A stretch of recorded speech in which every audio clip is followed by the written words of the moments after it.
عزيز سلامتنا تقبلوا فنوانات كاتتلو خبرات تعزبتنا لو معربي عيسان شدشن سنة كتشن عيسان شدشن تدالو حديث زيناتات حزلكم قريبا له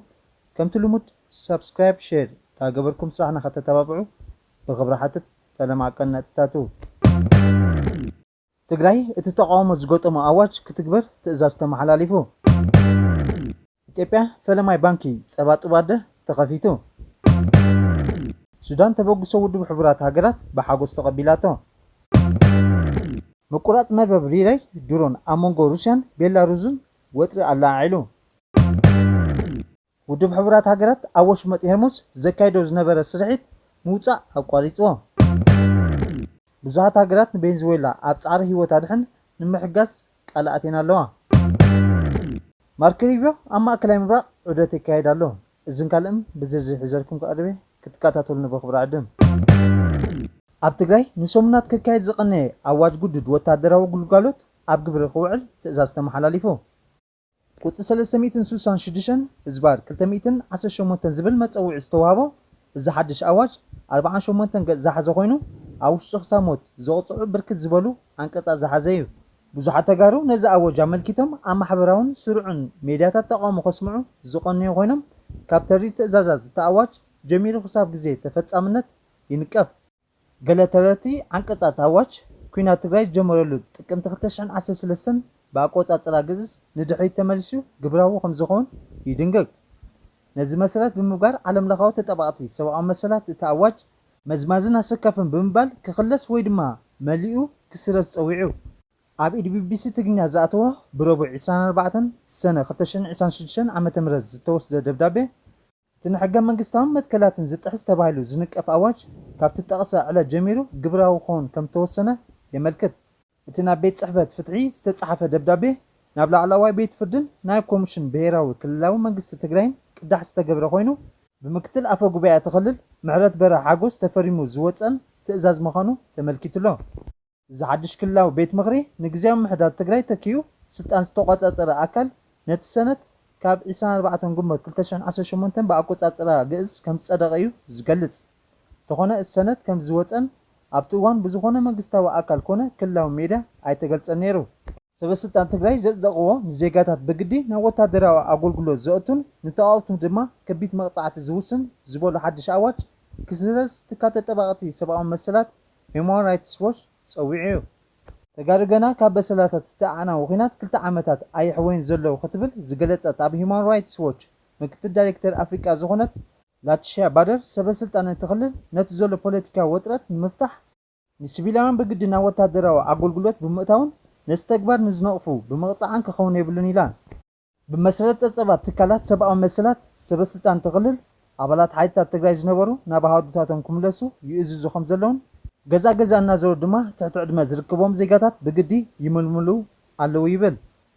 ኣብ ርእሲኡ ካብ ወታደራዊ ምልመላ ንዝምልጡ መንእሰያት ስዳቤቶም ደቆም ብሓይልታት ጸጥታ ይቁፅዑ ከም ዘለውን በስተረበሹ ዜጋታት ድማ ነቲ ጉድድ ምልመላ ስጋኣት ሓድሽ ኩናት ብምፍራህ ካብ ትኽልል ይሃድሞ ከም ዘለዉ ትጸብጻብ የረድእ ምክትል ኣቦ ወንበር ሕወሓት ኣቶ ኣማኑኤል ኣሰፋ ኣብ ትግራይ ዘሎ ወታደራዊ ምልመላ ብዓብዩ ኣወለንታዊ ኣገልግሎት ጥራይ ዝተመስረተ ከም ዝኾነ ንኤኤፒ ኣብ ዛዕቦ ቃል ተዛሪቡ ካብ ወታደራዊ ኣገልግሎት ንዝሃድሙ ወይ ጻውዒት ዘይኽበሩ ወይ ድማ ንኻድሙ ዝተሓባበሩ ክሳብ 50,000 ብር ኢትዮጵያ መቕጻዕቲ የንብር ኣብ 6 ምዕራፋት ዝተወደበ ኣዋጅ ኣብ ኢትዮጵያ ብዙሕ ዘይተለምዱን ካብቲ ስሩዕ ክልላዊ ይኹን ሕገ መንግስቲ ወጻኢ ትርጓመታት ዝወሃቦ ገለ ድንጋገታት ዝሓዘን ኮይኑ ይረአ እዚ ከምዚ ኢሉ እናሃለወ እዚ ንእዋን ኩናት ተሓሲቡ ዝወፀ ዝመስል ኣዋጅ ግብራዊ ኮይኑ ዘሎ ኣብ ክፍሊ ሓደ አንቀጽ 5 ከም ተጠቕሰ ዝኾነ ዕድሚኡ ዝጥዕንኡን ዝፈቀደሉ ተወላዲ ትግራይ ብመንግስቲ ትግራይ ንዘቀረበሉ ጻውዒት ክተት ተቀቢሉ ግቡእ ናይ ምፍጻም ብሄራዊ ግቡእ ኣለዎ ይብል ኣብ ኢትዮጵያ ፈለማይ ዝኾነ ባንኪ ጸባ ጥባደ ኣብ ሐዋሳ ሆስፒታል ተኸፊቱ እቲ ኣብ ዝሓለፈ ሰሙን ብሚኒስተር ጥዕና ዶክተር መቅደስ ዳባ ምስ ካልኦት ፕሮጀክትታት እቲ ሆስፒታል ዝተመረቐ ባንክ ሞት ዕሸላት ከጉድል ትፅቢት ትግበር ባንክ ካብ ለገስቲ ኣዴታት ዝተኣከበ ጸባ ብመስርሕ ድረነ ተሓሊፉ ብዝተፈላለዩ ምክንያታት ካብ ኣዴታት ጸባ ጥባደ ክወስዱ ንዘይክእሉ ዕሸላት ከቕርብ እዩ እቲ ሓሳብ ኣብ ዩኒቨርሲቲ ሐዋሳ ኣብ ዝርከብ ሆስፒታል ክኢላ ኣመጋግባን ዕሸላት ዋና ኣካየዲ ስራሕቲ ኮሌጅ ዝኾነ ዶክተር ፍጹም ወልደ ገብርኤል ዘንቀሎ ኮይኑ ኢትዮጵያ ኣብ ኣፍሪቃ ባንኪ ጸባ ጥባደ ዝኸፈተት ታሽዒት ሃገር ኮይና ምህላዋ ንቢቢሲ ሓቢሩ። ኣብ 7 ካብ 9 ግዛኣታት ኣስታት 20 ባንክታት ጸባ ጥባደ ዘለዋ ደቡብ ኣፍሪቃን ኬንያን ሓዊሱ ሓያሎ ሃገራትን ነዛ ኣገልግሎት ዝህባ። ኣብ ኬፕታውን ደቡብ ኣፍሪቃ ኣብ ዝርከብ ሆስፒታል ክኢላ ህፃናት ብምዃኑ ስልጠንኡ ወዲኡ ናብ ሃገሩ ዝተመልሰ ዶክተር ፍጹም ነዚ ፀገማት ምስ ተዓዘበዩ ባንኪ ጸባ ጥባደ ክኽፈት ዝደረኾ። ዶክተር ፍጹም ከም ዝበሎ ኣብ ሆስፒታል ብፍላይ ግዚኦም ዘይኣኸለ ዝውለዱ ህፃናት ጸባ ዲኦም ኣይረኽቡን። ኣዴታት እውን ብሰንኪ ዝተፈላለየ ኩነታት ጥዕና ጸባ ከፍርያ ኣይክእላንን። ከም ውፅኢቱ ድማ እቶም ዕሸላት ጸባ ከይረኽቡ ነዊሕ እዋን ብሰራው ደም ብዝወሃብ ፈሳሲ ጥራዮም ዝሕከሙ። እዚ ግን ብሰንኪ ዝተፈላለዩ ረኽስታት ሞት የስዕብ። እቶም ዕሸላት ከም ዝግብኦም ኣይዓብን እዮም። ነዚ ንምፍታሕ እዩ እምበር ኣብ ደቡብ ኣፍሪቃ ዝረኣየ ተመክሮ ናብ ሃገሩ ኣምሪሑ ዝሰርሕ ዘሎ። ውድብ ጥዕና ዓለም ኣብ 2022 ኣብ መላእ ዓለም 2.3 ሚልዮን ዕሸላት ኣብ ቀዳሞት 28 መዓልታት ዝተወልዱን መዓልታት ከም ዝሞቱ ጸብጺቡ ነይሩ። እዚ ማለት ድማ መዓልታዊ 6500 ሓደሽቲ ዝተወልዱ ህፃናት ይሞቱ። መብዛሕትኡ ሞት ኣብ ትሕቲ ሳህራ ሃገራት ኣፍሪቃ ዝተመዝገበ ኮይኑ ካብ ነፍሲ ወከፍ 1000 ብህይወት ዝተወልዱ ህፃናት ከም 27 ይሞቱ። ጠንቂ ሞት ድማ ግዚኦም ከይኣኸለ ምውላድን ጸባ ጡብ ዘይምርካብን ብኻልኦት ጠንቂ ዝመጽእ ረኽሲ ከምኡውን ኣብ እዋን ሕርሲ ዘጋጥም ጸገማት ይርከብዎም። ሃገራዊ ትካላት ባሕሪ ሕቡራት ሃገራት ኣብ ልዕሊ ብመጻብኡ ሆርሙዝ ክትሓልፍ ዝነበረት መርከብ ጽዕነት መጥቃዕቲ ድሕሪ ምውራዱ ኣብቲ መስርሕ ማይ ተዓጊቶም ዝነበሩ 11,000 ባሕረኛታት ንምውፃእ ሓንፂፅዎ ዝነበረ መደብ ንግዚኡ ደው ኣቢልዎ። ሓላፊ ትካል ኣርሶኒዮ ዶሚንገስ ገለ መራኸብ ድሮ ከም ዝወፃ እኳ እንተገለጸ التكال الله يوحسنا الدهنت قصال مخانو خراغص كم دلي عبيرو تكال دهنت عباي بريطانيا بحامس اب زوصوم صبصب حانت مركب كاب ودب دايت عمان 14 كيلومتر رحقه ندوب مبرق اب استفطره تونጫፊ كم تهرمت عبيرو زغونه ناي سب ጉዳት كم زيتبصح ድማ ተገሊጹ تكال محدرا سقات بحري ቪንጋርድ كم ዝገለጾ እታ ባንዴራ ሲንጋፖር ዘንበልበለት ኤቨን ላቪስ ተባለት መርከብ መጥቃዕት እንኳ እተወረዳ ጉልዛዕ ብመጻበ ሄርሞዝ ግን ቀጽላላ بمسرات ጸብጻት መራኸቢ ብዙሃን ኣሜሪካ ሰበስልጣን ኣሜሪካን ኢራን ኣብ ልዕሊ ተመርከብ ተኹስ ከም ዝኸፈተት ገሊጾም ትቢኢራን ነቲ ብመጻብኦ ንምሕዳት ተመስረተ ኣካል ከም ዝገለጾ ካብቶም ተወሰኑ መስመራት ወጻኢ ዝሓልፉ መራኸብ ድሕነትን ውሑስ ከም ዘይኮነ ሓቢሩ በዓል መዚ መጻብኦ ወሽመጥ ፋርስ ኣብ ማሕበራዊ መርበብ ኤክስ ኣብ ዘውፅኦ ጽሑፍ ካብቶም ዘይተፈቐዱ መስመራት ወጻኢ ብምጓዓዝ ንስዕብ ሓላፍነት ናይ በዓል መርከብ አንቀሳኣስን ካፒቴን ክብል ገሊጹ سنكت خابلكات الجميرو أنصار إيران استخايد وخينات أمريكان إسرائيل أمايت مراقب أشعات بحرينياتات أبتمتصابو تعاقيتهم ركبو تبحبرات هاجرات تجبره نايموت أصعري تمتصابو داق ما يدحر مخفاتو بسولوس ترايو تفليتو دومينغز دحرتي عبد السرحيد بمتحبار إيران عمان أمريكا خلوت جماعة بحري زلون هاجرات وتزبا عندي سراو بحرن زكايد مخانو قاليت نيرو دومينغز بحامس أبزوتو مغلطي اتامت قعت زوردا مركب اب تحت الزرزر اهجراو تكالات بحري حبرات هاجرات كم زي نبرت حبيرو قصيلو دحنت بحري زلو على قدامنت كم زلو وتو خغلط صنحي سلازي توهاده اجباب دحنت غعزو بحري نموحس توسخن ጦርነት كساب زركب اتناي موصا مدب نغزيو كقارص إلو مرخب زكتاتل مربب حبريتا مارين ترافيك اتا ايبل لابي بحامس نغو بدواب مسمر تتقيمانا مصابو خمزاتوت كباب سلستن فرقان بنايت خبابي ساعات دما بمبراو شنخ كم زوصت حبيرو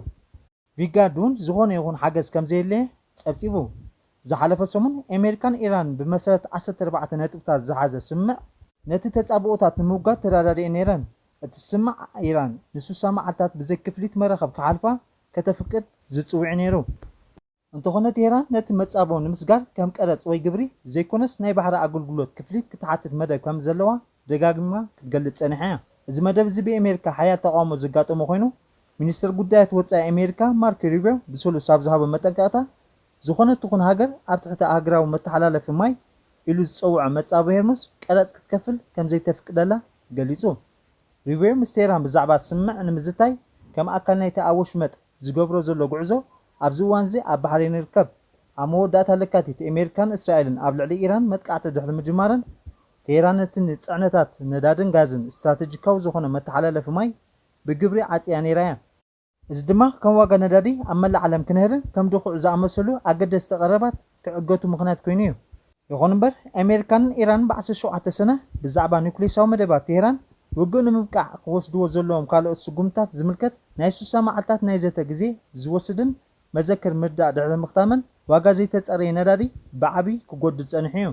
ኣቐድማ ኣቢሉ ዋጋ ሓደ ባረል ነዳዲ ንሓፂር እዋን ናብ ትሕቲ $72.48 ወሪዱ ነይሩ። እዚ ድማ እቲ ኣሜሪካን እስራኤልን ኣብ ልዕሊ ኢራን መጥቃዕቲ ቅድመ ምኽፋተን ዝነበረ ዋጋ እዩ። ፀኒሑ ግን ንእሽተይ ወሰኽ ብምርኣይ ናብ $73.23 በፂሑ እዩ። ምቁራፅ መድበብ ሪሌይ ድሮን ኣብ መንጎ ሩስያን ቤላሩስን ወጥሪ ኣላዓዒሉ። መንግስቲ ሩስያ ኣብ ደቡብ ቤላሩስ ዩክሬን ዝንቀሳቐስ ዝነበራ ድሮናት ሪሌይ ኔትወርክ ካብ መስመር ወፃኢ ድሕሪ ምክያዱ ኣብ ልዕሊ ቤላሩስ ርኡይ ዲፕሎማስያውን ቁጠባውን ፀቕጢ ይገብር ከም ዘሎ ይግለጽ። ብ22 ሰነ ተቋሪፁ ዝነበረ ስርዓት ምትሕልላፍ ሰብ ኣልቦ ነፈርቲ ሩስያ ኣብ ምዕራብ ዩክሬን ነዊሕ ርሕቀት ክትፍፅም መጥቃዕቲ ሰብ ኣልቦ ነፈርቲ ብከቢድ ክትዕንቅፎ ከም ዝኽኣለ ወተሃደራዊ ተንተንቲ ይገልጹ። ክረምሊን ፕሬዚደንት ቤላሩስ ኣሌክሳንደር ሉካሸንኮ ነቲ መርበብ ብቕልጡፍ ክመልሶ ወይ ድማ ሓይልታት ሩስያ ክለኣየር ቤላሩስ ክቕፅሉ ክፈቅድ ፀቕጢ ይገብር ኣሎ። ምንጭታት ክረምሊ ሚንስክ ነቲ ሕቶ ኣወንታዊ ምላሽ እንተዘይሂባ ሩስያ ነቲ ሃገር እትህቦ ዝነበረት ቁጠባዊ ሓገዝን ቀረብ ነዳድን ከተቋርፆ ከም ትኽእል ኣጠንቂቖም። ቤላሩስ ኣብ ኩናት ሩስያን ዩክሬንን ንሞስኮ ቁልፊ ስትራቴጂካዊት መሓዛ እኳ እንተኾነት ክሳብ ሕጂ ግን ኣብቲ ግጭት ካብ ቀጥታዊ ምትእታው ተቆጢባላ። ብኻልእ ወገን ድማ መንግስቲ ዩክሬን ኣብ መሬት ቤላሩስ ዝርከብ ዝኾነ ይኹን ንመጻኢ መጥቃዕቲ ሩስያ ድግፍ ወተሃደራዊ ትሕተ ቅርፂ ንሓይልታት ዩክሬን ሕጋዊ ዕላማ ክኸውን ምዃኑ ኣጠንቂቑ። ብዛዕባ እዚ ጉዳይ ካብ ሰበስልጣን ሩስያ ይኹን ቤላሩስ ዝኾነ ወግዓዊ መግለፂ ኣይተዋህበን። ብተወሳኺ ሩስያ ኣብ ልዕሊ ኬፍ ካልእ ዓቢ መጥቃዕቲ ኣየር ብምክያዳ ህፁፅ ኣገልግሎት ምላሽ ኣብ ዝወሃበሉ እዋን ኣብ መላእታ ከተማ ሓያሎ ዓበይቲ ባርዕ ሓዊ ከም ዘጋጠመ ተገሊጹ። ሙሉእ ስፍሓት ናይቲ ዝወለደ ጉድኣት ዕንወትን ገና ይውሰን እኳ እንተሎ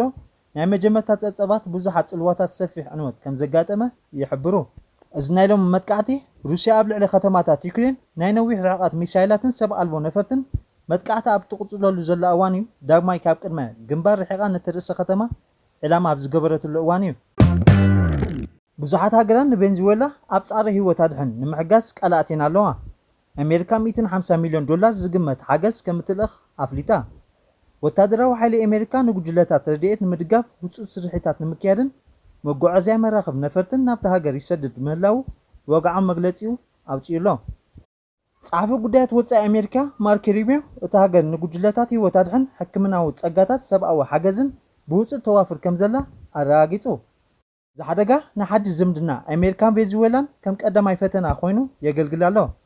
ፕሬዚደንት ዶናልድ ትራምፕ ኣብ ጥሪ ንፕሬዚደንት ኒኮላስ ማዱሮ ንመሓዝ ትእዛዝ ድሕሪ ምሃቡ ዝምድና ክልቲአን ሃገራት ተበላሽ እኳ እንተፀንሐ ትራምፕ መንግስቱ ብቕልጡፍ ስጉምቲ ክወስድ ከም ዝኣዘዘ ሓቢሩሎ። ትራምፕ ኣብ ማሕበራዊ መራኸቢታት ትሩዝ ሶሻል ኣብ ዘውፅኦ ፅሑፍ እቲ ምቅጥቃጥ ምድሪ ኣዝዩ ሰፊሕ ከም ዝኾነ ዘስካሕክሕ ቁፅሪ ምውታት ከም ዘሰዓበን ብምግላጽ ኣሜሪካ ንምሕጋዝ ድልውቲ ምዃና ኣስሚሩሎ። ምሕዳር ትራምፕ ንማዱሮ ካብ ስልጣን ንምእላይ ድሕሪ ምውሳኑ ምስ ግዝያዊት ፕሬዚደንት ዴልሲ ሮድሪገዝ ሓድሽ ዝምድና ንምህናፅ ይሰርሕ ኣሎ። እታ ግዝያዊት ፕሬዚደንት ብወገና ኣሜሪካ ሪፐብሊካን ዶሚኒክን ኤልሳልቫዶርን ሜክሲኮ ቀጠር ንፀዓታት ህይወት ኣድሕን ዝኾን ደገፍ ይሰዳ ከም ዘለዋ ሓቢራ። መራሒት ተቃዋሚ ሰልፊ ማርያና ኮሬና ማቾዶ እውን ኣብ ኤክስ ኣብ ዘውፅኣቶ ፅሑፍ ልብናን ጸሎትናን ኣብቲ ናይ ጭንቀት እዋን ምስ ነፍሲ ወከፍ ስድራ ቤት ቬንዙዌላ ከም ዘሎ ገሊፃ። ብተወሳኺ ድሕቲ ክልተ ሓያል መንቅጥቃጥ ምድሪ እንተወሓደ 30 ዝኾኑ ደቀቕቲ ተወሰኽቲ ምንቅጥቃጥ መሬት ከም ዘጋጠሙ ግዝያዊት ፕሬዚደንት ዴልሲ ሮድሪገዝ ኣብ መግለፂኣ ኣረጋጊፃላ። ትካላት መፅናዕቲ ጂኦሎጂ ኣሜሪካ ከም ዝሓበሮ ቁፅሪ ግዳያት ብዝያዳ ክውስኽ ከም ዝኽእል ትፅቢት ትግበር።